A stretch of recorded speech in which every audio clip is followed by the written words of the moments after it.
welcome and onboard volunteers.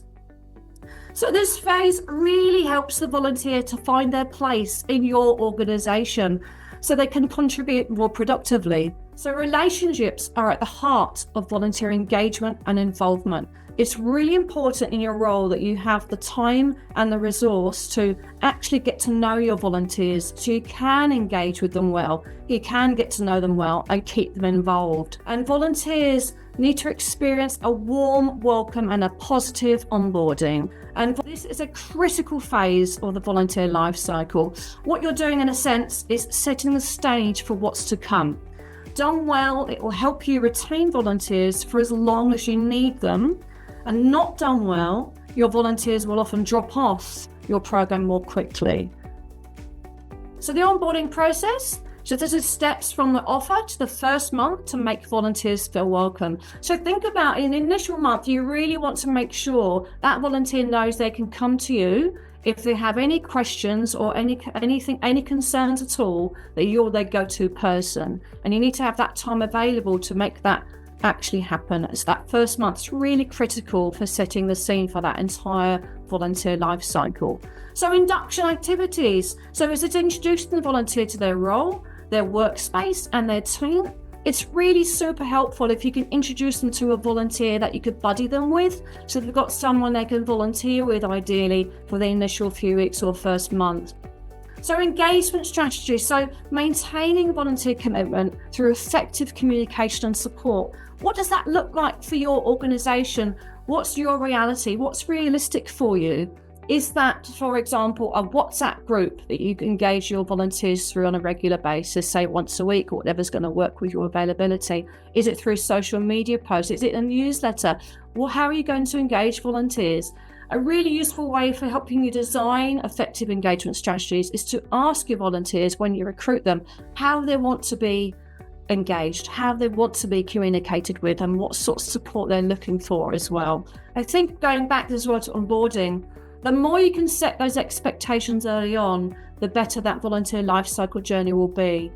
So onboarding, so this starts from the moment you offer the role. So it's really useful once you've interviewed them, once you've screened them, once they're trained, once they're ready, that they know what's going to happen next. So it involves connecting them, welcoming them and helping them feel like part of the team, especially on their first day. Their first day is critical. So things to think about, your organisation culture, your values, your mission. How do they fit into that? And how do they fit into the structure of your organisation? How do they report up and down? Who's along the sides of them? Where do they sit? And again, what's expected of them? Make it really clear. If it's 2 hours a week, you ask them, it's 2 hours a week. If it's 2 hours a month, make it clear. It's super important that volunteers know what support is there for them as well, especially if they're doing quite an intense role. Some people, for example, might be a financial advisor or a social worker through victim support. So it's really important they have a good support network and they know how to access that and when and what that looks like. And also, how are they all going to stay connected? We know from the State of Volunteering report that a lot of people are volunteering, 17%, because they want to make friends. So the more social engagement and interaction you can make between the volunteers, the better. So have a think about that as well. What can you instill? What can you implement to help create those social connection opportunities?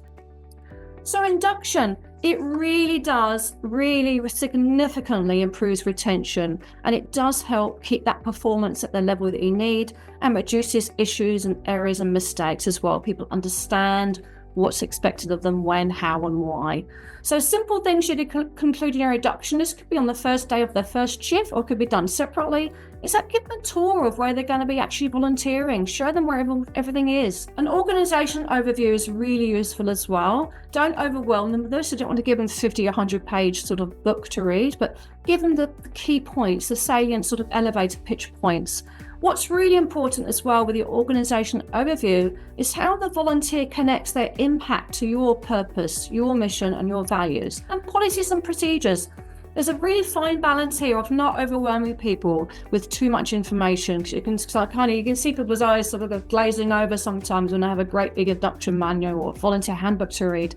So we need to leave that in pieces. Could you deliver it a little bit at a time? A key policy or a key procedure once a week? Health and safety is probably the most important to focus on initially, but could it be staggered over a number of days or a number of shifts so they're not having to digest it all in one go?